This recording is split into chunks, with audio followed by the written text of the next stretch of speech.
Hello, I'm Charlotte Casiraghi.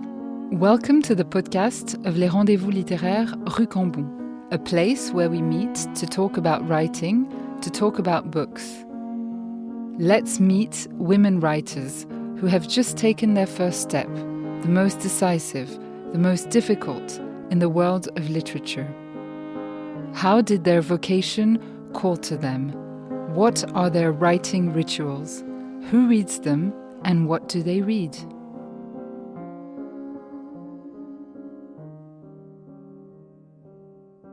I'm Erica Wagner, and it's my pleasure to introduce Nikki May and welcome her to Chanel's podcast of Les Rendezvous littéraires Rue Cambon. Nikki May burst on the literary scene with her fabulous debut, Wahala. Born in its author's mind over the course of a long lunch, the book follows three old university friends, Ronke, Simi and Boo, all of them British, but with strong family ties to Nigeria. Now in their 30s, they are in the business of living, working out careers, family life, their love lives, and all seems to be going pretty well, until Simi's childhood companion, Isabel, shows up. Glamorous, wealthy, forceful.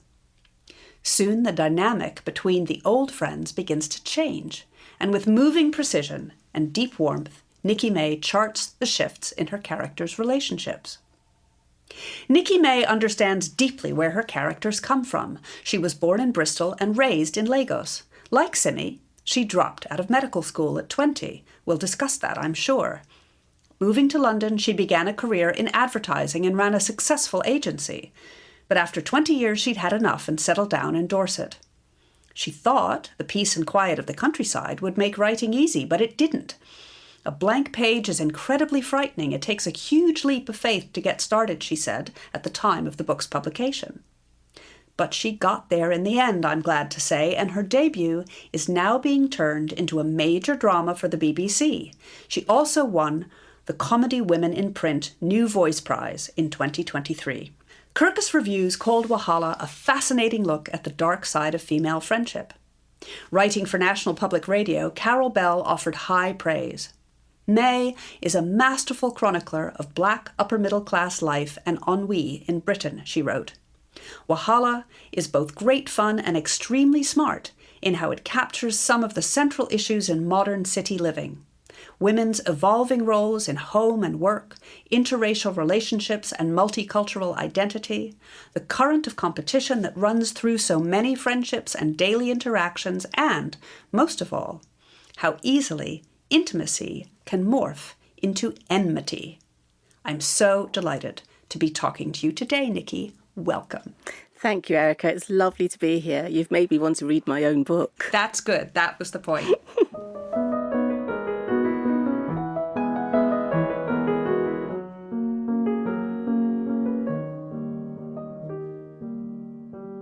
So I'm going to start by asking you about your vocation as a writer. That's how we always begin here at the Rendezvous littéraires. So tell me a bit about your beginnings, about your childhood. When did you start writing? And maybe how did the move from Britain to Lagos affect the beginnings of your artistic life? So I got into fiction writing very late. I started writing Wahala when I was 53 and it didn't get published till I was 57. I've always loved writing, but it was something I did in secret. I grew up in a household. My dad was a doctor, and although my mum was artistic, art was sort of seen as something frivolous and fun and not important. And I was going to be a doctor before I was able to speak. It was just what I was going to do. I did read a lot, though. I've read voraciously. In Nigeria, fiction was hard to come by. The one big bookshop only sold academia, so you read what you could find, which often turned out to be age inappropriate, which I loved. But I read lots of Agatha Christie's, and looking back now, I think Agatha taught me how to write. She's the master of plot and of structure. So although I didn't know it, I think by osmosis, I was discovering how important those things are and loved reading. When I finally dropped out of medical school, it took me 3 years, even though I knew from week one that I would make the most terrible doctor. It was kind of go back to school or you're on your own. I picked the you're on your own option and ran away to join the circus. An advertising agency in London was as close as I got. And I loved it. Creativity was celebrated, which for me was so novel and just wonderful. So I started temping there and then got a job, and then that was it. That was my career. At first I was a suit, so although I wasn't writing creative stuff, writing pitches and briefs is still a really good way of honing your craft and learning how to construct sentences and be succinct. And I think I found a blank page really scary. So it took a very, very long time to take that leap of faith. And the only thing that made me do it was to think of it as work. It was write yourself a brief, pretend it's a job, which in actual fact it is. Write the sort of book you want to read that happens to have people like you in it. So I always knew it would have mixed race people. I always knew it would explore those things about belonging and not belonging. And I always knew it'd have lots and lots of drama because that's the stuff I like reading. Thinking about how our listeners consider creativity, I just come back for a moment to that choice to drop out of medical school. And you've said your father was a doctor. One thing that writing really requires is tough-mindedness. You do just have to sit down day after day. I wonder how that choice reverberated with your family. It must have been a hard thing to say, I'm going to do this, and then stick to it. It was exceptionally hard. And to be perfectly honest, I was estranged from my family for a couple of years after dropping out. My father was, I think it almost broke him. It was the shock of it. And to be perfectly honest, I lived with a lot of shame and guilt for a long time. Even when I was MD of a top 10 agency, I still felt like a failure because to be Nigerian and not have a degree is just to be nothing. So it took a very, very long time to overcome those feelings. And I think in some ways that's why it took so long to be able to write Wahala, because writing requires a huge amount of confidence. And most writers I know are plagued by self-doubt. So it's always this struggle to drop the anxiety and actually do it. And I always say Wahala was an overnight success that took 58 years because that's how it feels like for me. There's no way I could have done this any earlier. So people say, well, don't you wish you started writing a lot earlier? And I don't think I could have. Things happen when they need to happen. That's what I have always believed. You mentioned Agatha Christie, mistress of plot. Are there other writers who have inspired you? I know I've heard you talk about Big Little Lies, the novel by Liana Moriarty, and also I think Emily St. John Mandel, Station 11. What other books have inspired you and led you along your path? So I love Emily St. John Mandel. I read everything but Station 11. I just think it's such a wonderful book, and how she turns this awful land into this hopeful landscape is just glorious. But I read Mick Herron. I love his work. Jackson Lamb is this amazing character. To me, very Poirot-like. He arrives on the page fully formed, and although he's terribly obnoxious, you're really rooting for him. I love Fred Vargas. The Three Evangelists will live with me forever, and I think I will definitely reread them. I love Kate Atkinson, especially Jackson Brodie. And Nigerian writers, I love Chimamanda, but then again, who doesn't? And I adore Ayobami Adebayo. She's just been Booker longlisted for her second book, and I had the joy of interviewing her when that came out, so love her. Sue Grafton, Shari Lapina. I read loads and loads of books, and I read loads of genres. The only thing I can't do is fantasy, which disgusts my husband because he's a huge fantasy lover. But much as I try, it's one genre I just can't get into. I think my book of the year was The Trees by Percival Everett. It is wonderful. He's a genius. He's made a book about lynching in the Deep South, laugh out loud funny. And honestly, I'm now exploring his back catalogue. I love it when I find a writer who's prolific, so it means I can go and binge everything they've written. Sounds like you're a very voracious and encyclopedic reader. You mentioned Chimamanda, of course. What did exploring British Nigerian identity mean to you? As you said, all the characters are mixed race with white mothers and Nigerian fathers. What did it mean to you to represent these lives in fiction? It was something I really wanted to do because I do think a lot of books about Black people are based on trauma, and we're not a monolith. It's not a universal experience. I think that being mixed race is sometimes exceptionally difficult and sometimes wonderful. And again, I think it's something that hasn't been explored fully. And this whole concept of code switching, which some people think is a terrible thing, but to me is just a way of life, a way of surviving. And it's not something I do intentionally. It just happens. If you transport me from here to a Nigerian restaurant, my voice will change. It will become very loud for starters. But my diction will change and the things I talk about will change. And the same way, if you put me into a meeting room with clients, I change. So I found this whole code switching so interesting and something worth exploring. But the other thing I wanted to look at is how 3 people, well, 4, with the same racial makeup can feel so differently about culture and what constitutes home. And one thing that is really important to me is melanin is not a character trait. So I also wanted to show that they're just women. They're just striving. They're just the same as you and the same as me. And they have exactly the same issues. It's just sometimes if you refract it through a biracial lens, it gets slightly more complicated because they're different pulls on how you behave and how you shouldn't. Even since the book's come out, I've been accused of being too black or too white or not being black enough or not being white enough. And I think for a mixed race person, that is just everyday life. And it's something you have to navigate and something you have to deal with and something you mustn't let derail you. So these were all sort of in the melting pot. And I didn't want to write a book about issues. I wanted to write an entertaining book. But obviously, if you bump into these issues, well, that's just life. And they're just woven through the fabric of the book so wonderfully. And it is a marvelously entertaining book. Tell us about the publication process for Wahala. I know it was a hotly anticipated novel. How did you get an agent and get it published? I always wondered why publishing thinks debuts are so important, because to me it's a bit weird. You wouldn't choose a surgeon who's never worked before. You'd want one with loads and loads of experience. So I always found this debut thing very strange. And it's only recently I've understood that it's the only book you'll write that you're genuinely writing for yourself. You're kind of writing into a void. Yes, you hope you'll get published. Yes, you want to get published, but you don't have any confidence that you will.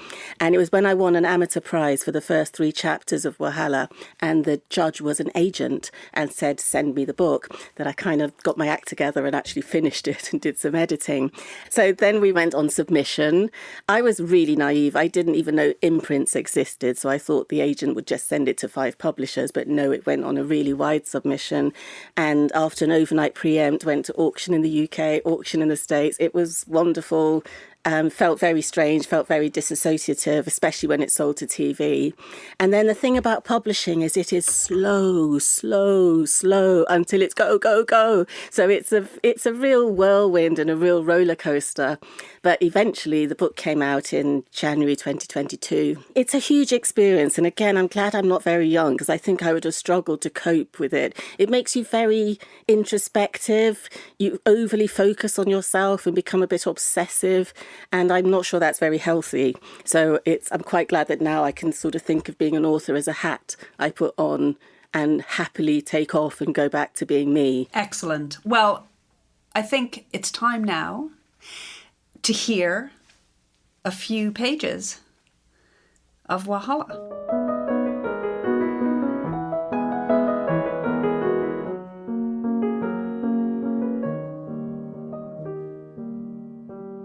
So I'm reading from the opening of my book. It's a Ronke chapter. Pounded yam and egusi, eba with okra. No, it had to be pounded yam, but maybe with efo riro. Ronke ran through the menu in her head as she walked up the hill to Booker. She knew it by heart, but that didn't make choosing any easier. As usual, she wanted it all. And as usual, she was running late. She stopped at the cash point anyway and withdrew £100. The girls teased her, told her it was an urban myth, but ever since Ronke had heard the story about Simi's cousin's friend getting her card cloned at Booker, she'd paid in cash. Ronke had been looking forward to their Niger lunch all week, and not just because of the food. For the first time in ages, when Simi asked, "So, what's new?" the answer wouldn't be, "Nothing." She hustled past the Sainsbury's local, the Turkish grocery and the Thai nail bar. The Nigerian flag outside Booker was looking a little tatty, frayed at the edges. The green was still vibrant, but the white was a dirty beige. Ronke studied her reflection in the shiny mirrored door, yanked at her hair to fluff up some of the curls, patterned to flatten some down. As good as it gets. At least once a day, someone said to her, "I wish I had curly hair." But Ronke knew better. Curls meant frizz, knots, and chaos. She pushed open the door and stepped out of suburban London and into downtown Lagos. The smell hit her first, smoky burnt palm oil, fried peppers, and musty stockfish. Next came the noise.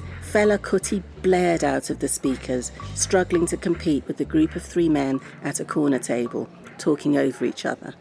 And because this was effectively Nigeria, their voices were louder, accents stronger, gesticulations wilder. The waiter looked up with a scowl. As Ronke turned to shut the door, she knew his eyes would linger on her arse. It felt like home.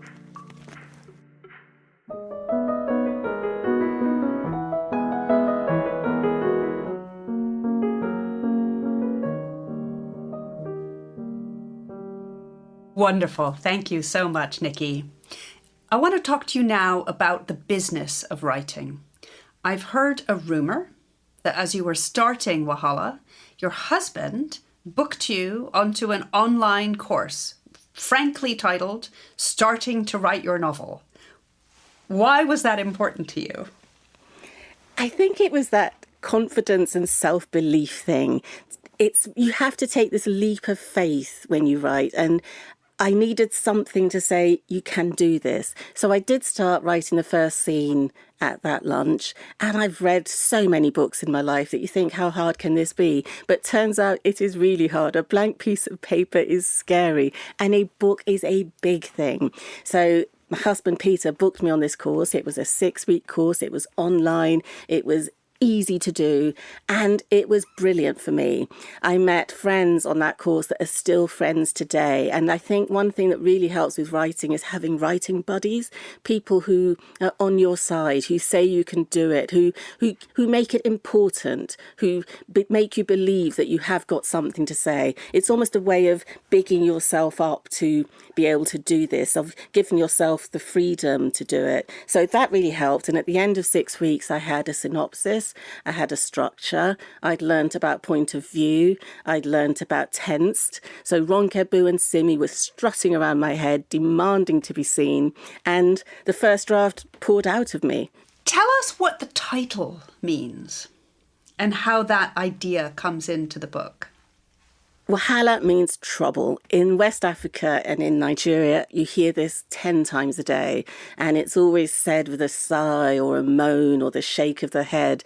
We have probably 500 different languages in Nigeria, so pidgin is like the lingua franca that everybody speaks. And I love the sound of this word, and I realised what my book needed was wahala. It needed trouble. So it was kind of throwing it into the book. So it's one of the loveliest things for me that a word that means so much to me is actually on the cover of my book. Tell us a little bit about that process of redrafting, because this conversation is about process. So you had this idea for introducing trouble. What did that mean practically to the changes that you made as you developed the book? Practically, you print it out, it takes up loads of paper, you read it back and you think, oh my God, I've just wasted so much time and so much paper because this is awful. And you put it away, and in my case, I put it away for about 6 months. I'd made the mistake of telling a few friends and family that I was writing a book. So every time I saw them, they'd be, what's happening with that book of yours? So I couldn't pretend it didn't exist. And eventually, and I do think giving yourself space in editing is a really good thing, sort of moving away from your book, reading other things, just allows your brain to work in a slightly different way. So eventually I dug it out, and I say we because my husband, we've worked together, he's an art director, I was copywriter, so we kind of worked as a team. So I get all the credit, but he does half the work. So we unpicked it, and it's literally unpicking, it's pulling it apart and then weaving it together and sewing threads that the reader doesn't know are being sewn but will will get unpicked in the right way at the right time. It's hard work, but it's such good fun. It's like doing a jigsaw puzzle, a really difficult jigsaw puzzle. And sometimes I couldn't see the wood for the trees, and other times I was so obsessed with the wood that I forgot about the individual trees. And it always makes me laugh because when your agent sees the book, they call it the first draft. You're like, no, this is draft 10 or 11 or 12. And funnily enough, whenever I read from Wahala, I'm still editing. There's always a sentence I would reconstruct or a word I would change. So I think at some point you have to say it's good enough and let it go. It sounds like this leads to my next question. I was going to ask who your first reader was, but it sounds like it's Peter, your husband. It is. Peter is my head of plot, my co-pilot, and my first reader. And after that, I don't actually have many beta readers. I have 3 friends who see it, but they see it the same time it goes to my editor. I don't believe in vanilla, so I actually don't mind too much if some people hate my work. I think it's fine, because we can't all love the same thing. And to be honest, feeling something is good. So even if what you feel is absolute hatred, it's still a feeling. I'm quite happy I made you feel that. Ronke, Simi and Boo are women with active and in many ways very privileged lives, but they also face racism, colorism, exoticization. How did you balance showing these aspects of your story? You wanted to write an entertaining story, as you say, but as you've mentioned, these elements come in. How did you sort of keep the balance right for you? I think pretty much the same way I keep the balance in my actual life. If every time something happened to upset me, I got terribly angry, I would spend my life furious and it really would do me no good. So Ronke being mistaken for being the assistant when really she's the dentist, that happened to me all the time. I'd go into a meeting with my account handler. I'm the managing director. The client would reach to shake his hand and assume I was there to take notes. I've got a very good friend who's one of the top oncologists, and she is continually seen in the lifts and assumed to be a cleaner. It's part of the landscape of your life. You just get on with it. It happens to all women. It happens to brown women a little bit more often. But what I wanted was to have it in the book the same way I feel it is in my actual life. It's there. You can't do anything about it.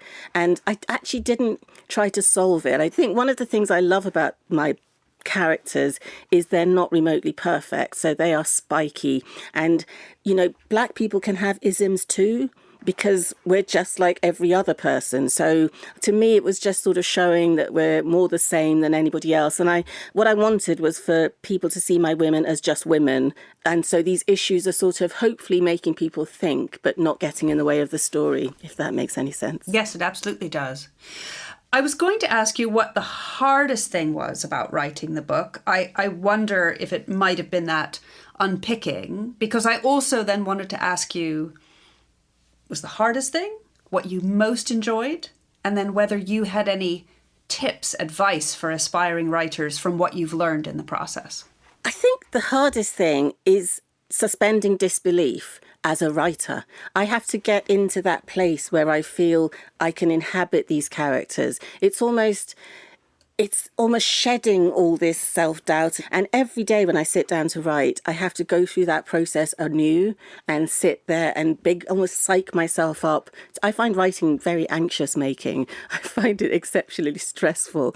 And I find my first 500 words every day are complete bilge because I haven't suspended disbelief enough to actually do this. So I think that's quite hard. You sort of have to really let go every single time you sit down to write.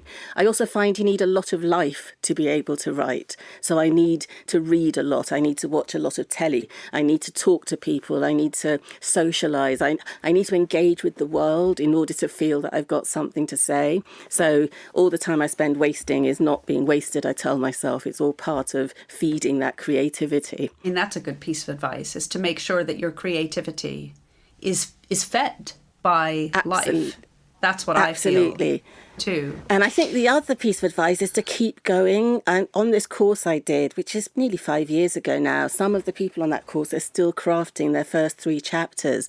And I think it's a mistake you can make that you don't press on, you try and make everything perfect. It's never perfect. Somebody much cleverer than me said, you're telling yourself the story. And until you know the story, you can't tell it to anyone else. I also find that until I got to the end of the first draft, I don't actually know my characters. So writing it helps me get to know them, which means I can tell it better. I want to ask you now about the reception of this wonderful book. I wonder what response you got from readers and maybe also perhaps from your family. We were talking about your family before. Shock, I think. I remember very well my dad saying, where I knew you should be a writer. And you think, no, you didn't. You nearly disowned me when I dropped out of medical school. And my family hadn't actually read the book until I'd got my book deal. So I think there was a bit of shock. I think there was a lot of surprise, but a lot of joy. For me, the best part of my being published was my Lagos book tour.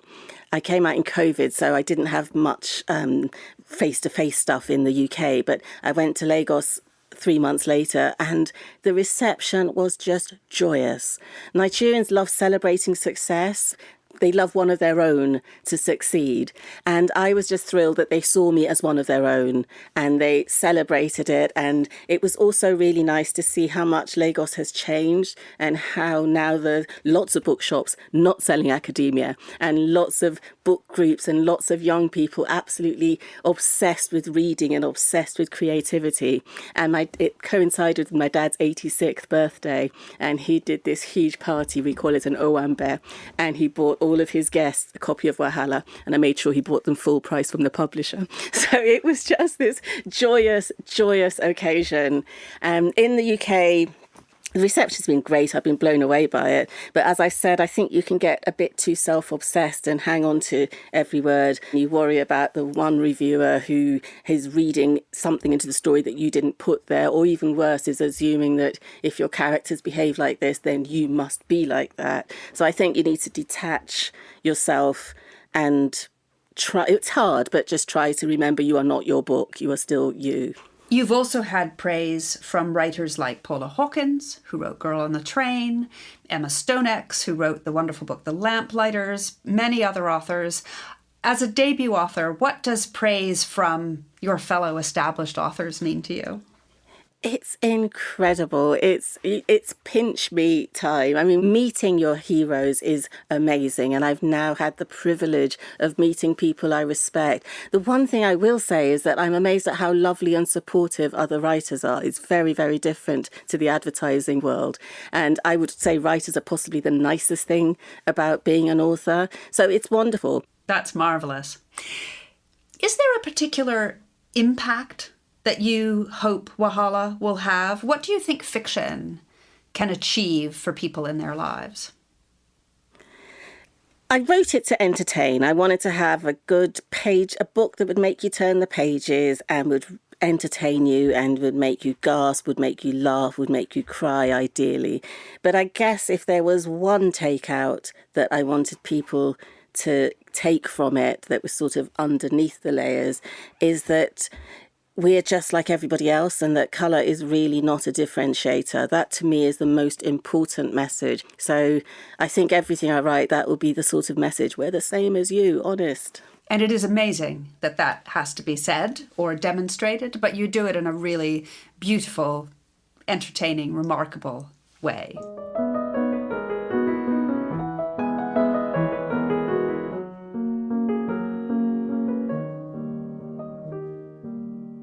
Before we finish, we always have a sequence of questions which we ask all of our authors.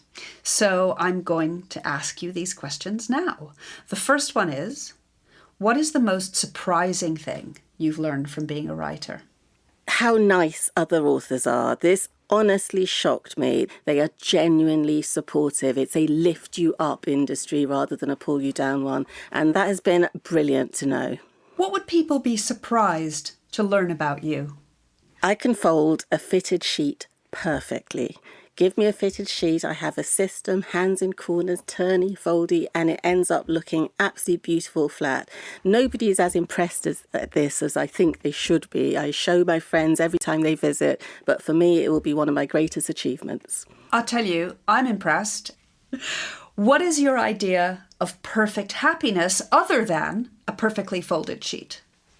That's easy. I'm walking on a beach with Peter and my 2 dogs, Fella and Lola. It's a nice day, not too hot, not too windy. The beach is soft and sandy, and we're walking towards a seafood restaurant. And at the end, there's an ice-cold bottle of Picpoul de Pinet, and they're going to open it as I walk in the door. I'm happy already just thinking about it.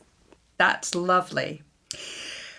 What advice would you give to anyone who wants to express their creativity, however they want to do that? I would say take the leap. I would say do it for yourself, not for anybody else. Don't worry about reception. It's a debut, whether it's a debut book or a debut sculpture. Just do it for yourself. Do it into the void for you and get to the end. Don't give up. Get to the end. How would you like to be remembered as a writer? This is surprisingly a really easy question for me. I want to be remembered as a woman who wrote books. Not black books, not brown books, not mixed race books, just books. If you could add good in front of books, even better. I think we can add good in front of books. I vote that we do that. And then finally, what would you like your second novel to look like? Do you have an idea where you're going? How far are you along? I'm nearly at copy edit, so really far along, and love my characters, love my story. I describe it as a mashup of Beaches and Mansfield Park, and it's got a mixed race personage because of course it does, and it's actually some of it is set in the house I grew up. It's about love, it's about grief, it's about belonging, it's about what constitutes home, and I guess at its heart it's asking whether love is the difference between surviving and thriving. That's beautiful. Well, I can't wait to read your next book, Nikki May. And I will finish just by thanking you so very much for joining us on the Rendezvous Littéraires podcast. It's been such a pleasure talking to you, and I hope we have a chance to talk again soon. Can't wait for that next book. Thank you, Erica. I have loved every minute of this. Thank you so much.